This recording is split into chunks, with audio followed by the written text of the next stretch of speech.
രാധേകൃഷ്ണ, ഇന്നത്തെ താങ്കളുടെ universal message എന്താണെന്ന് നോക്കാം. ഇന്ന് താങ്കൾക്ക് ലഭിച്ചിരിക്കുന്നത് 2 ഓഫ് സോർട്സ് എന്ന കാർഡാണ്. ഇന്ന് ഒരു പക്ഷേ നിങ്ങൾ ഇന്നൊരു കൺഫ്യൂഷനിൽ നിൽക്കുന്ന ഊർജ്ജത്തിലായിട്ടാണ് കാണിക്കുന്നത്. 2 ഓപ്ഷനുകളിൽ കിടയിൽ വിഷമിക്കുന്നതായിട്ട്, അത് ഏത് ഓപ്ഷൻ തിരഞ്ഞെടുക്കണം എന്നൊരു കൺഫ്യൂഷൻ, അല്ലെങ്കിൽ ഒരു ബാലൻസ് ചെയ്യാൻ പറ്റാത്ത രീതിയിൽ ഒരു കൺഫ്യൂഷനിൽ നിൽക്കുന്നതായിട്ടാണ് കാണിക്കുന്നത്. അതായത് നിങ്ങളുടെ വികാരങ്ങളെ അടക്കി വെച്ച് സത്യസന്ധമായ കാര്യങ്ങളോട് ചേർന്ന് മുന്നോട്ട് പോകുമ്പോൾ എന്ത് ഗൈഡൻസ് ആണ് യൂണിവേഴ്സ് തരുന്നതെന്ന് ചോദിച്ചപ്പോൾ വന്നത് നൈറ്റ് ഓഫ് കപ്സ് എന്ന കാർഡാണ്.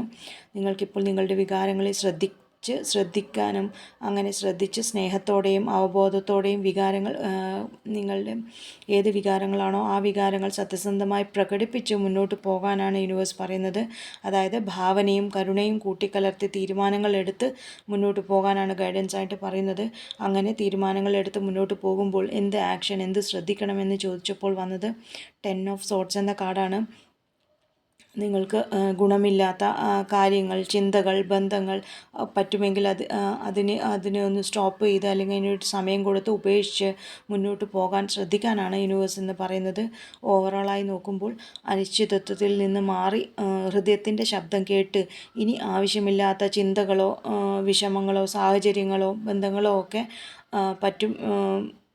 ഉപേക്ഷിക്കാൻ പറ്റുമെങ്കിൽ ഉപേക്ഷിച്ച്, അവസാനിപ്പിക്കേണ്ടതാണെങ്കിൽ അവസാനിപ്പിച്ച് പുതിയതാരംഭിച്ച് മുന്നോട്ട് പോകാനാണ് യൂണിവേഴ്സ് ഇന്നത്തെ മെസ്സേജിലൂടെ നിങ്ങളോട് പറയുന്നത്. താങ്ക്